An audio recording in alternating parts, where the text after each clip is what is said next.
and they informed us that it was improperly drafted.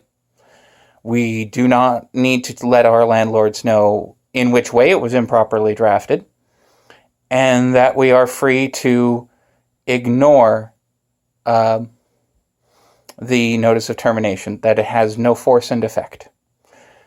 And so, while we are doing that today, it is exceptionally uncomfortable, because I imagine what will happen is what normally happens when dealing with these landlords.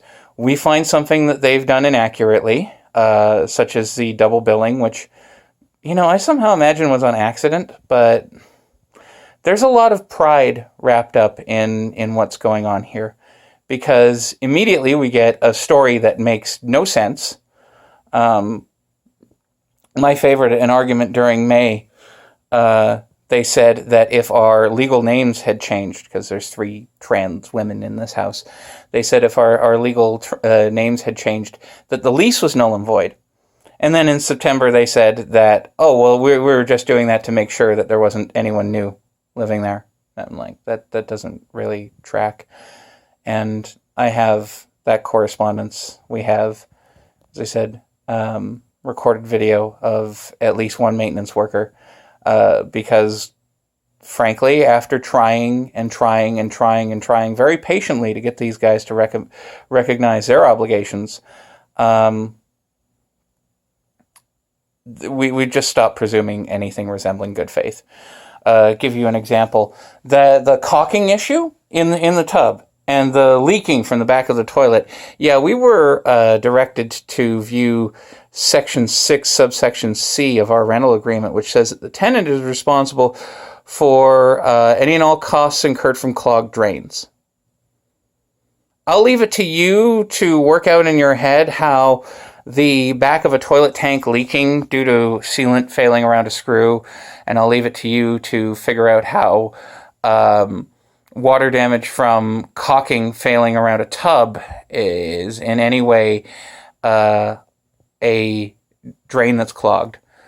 And also, if you look at the state of that tub and that drywall compared to 9 months ago, there's very little change. And we have video from March 23rd when we received that threatening letter because we asked them to fix the shower. We've fulfilled our obligation to avoid doing further damage. They've ignored their obligation to do basic maintenance. And it's threatened our health, our physical health. It's undermined our mental health, which, by the way, also undermines your physical health. I know it's a lot of things going on right now, but I haven't felt anything approaching this bad in a decade. And I am feeling good today. I'm relaxed today. I've been focusing a lot on being centered while I do this because it's important, and somebody needs to stand up against this kind of bullying behavior. Jordan Peterson says, do not that which is expedient, do that which is meaningful. And yeah, it would be expedient to just get out of here, tail between our legs, and leave a threatening situation. In fact, one of my roommates has been unable to stay because she's got severe social anxiety and has panic attacks at the thought of anything about her becoming publicized. You sometimes feel like that's what they were relying on, though it's not necessarily that specific, so much as just, people tend to push where it benefits them. They tend to seek benefit where benefit can be found.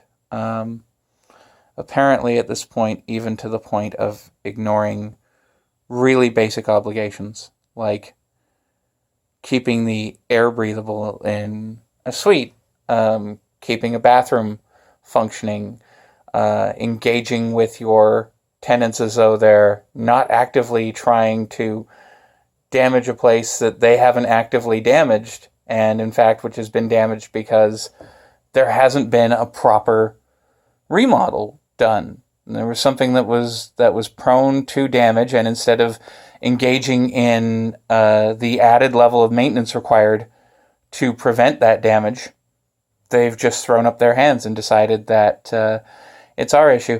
And I think they've been sort of spoiled because they have one neighbor who does a lot of repair and maintenance work that they're not obligated to do for free.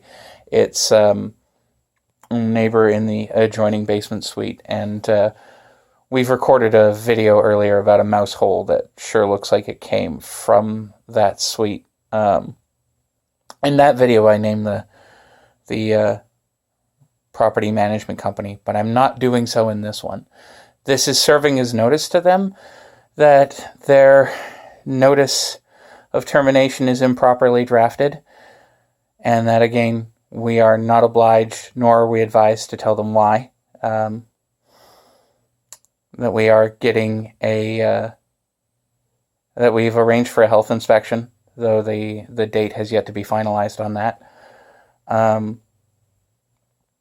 And that we are putting up more CO2 traps in the hopes of either catching live bed bugs or confirming that our judicious use of diatomaceous earth, which they haven't done, they haven't paid for, that's been all us, just like with the mouse infestation where we spent $200 on mouse traps to finally clear that after spending $40 on poison.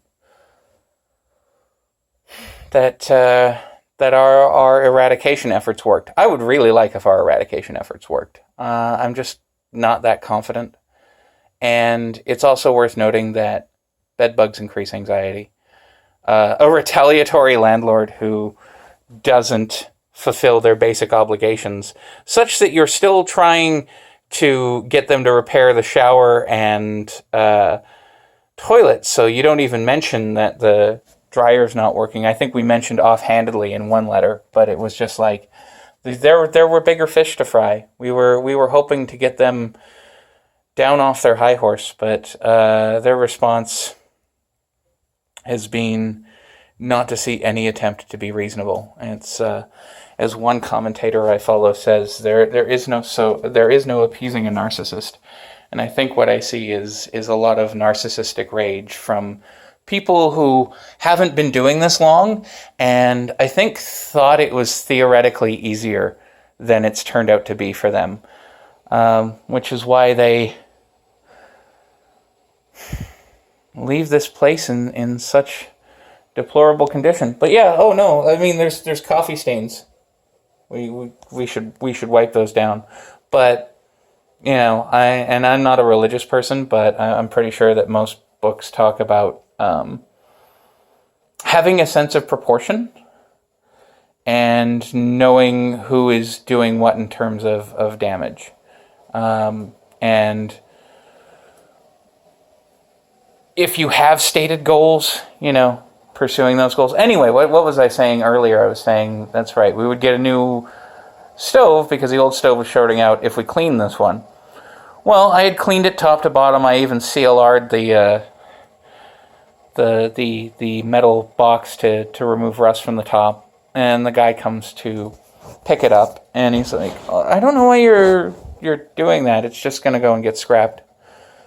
So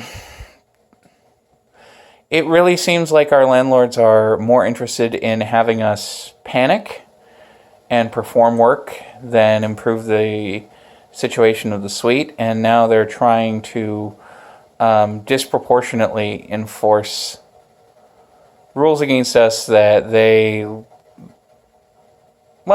more than happy to let slide when it comes to other tenants, because it's really not about what's happening so much as that we're asking them to do their jobs at the same time. And the sequence of events is super telling. I mean, we messaged them in April about, hey, we still need you to fix the shower. We get immediate 24 hours notice of inspection. Actually, 24 hours and 8 minutes notice of inspection. And we respond, we say, this is obviously retaliatory.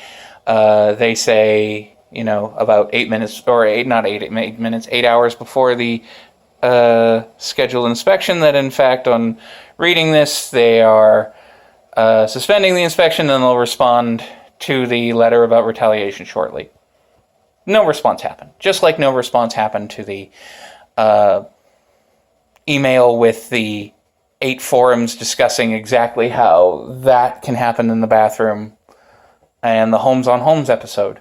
I would have thought it would have been educational watching, but that's me. When I have a job, I try to do it right.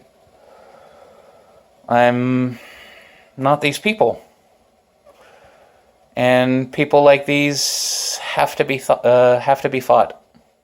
So we're fighting them. And that's not a very comfortable way to go about things. Anyway, my best friend and roommate, Morgan, tells me that there is a Russian tradition that the way that you start the new year is the way that you'll go through the whole year. So here's to 2021 and soberly fighting tyrants.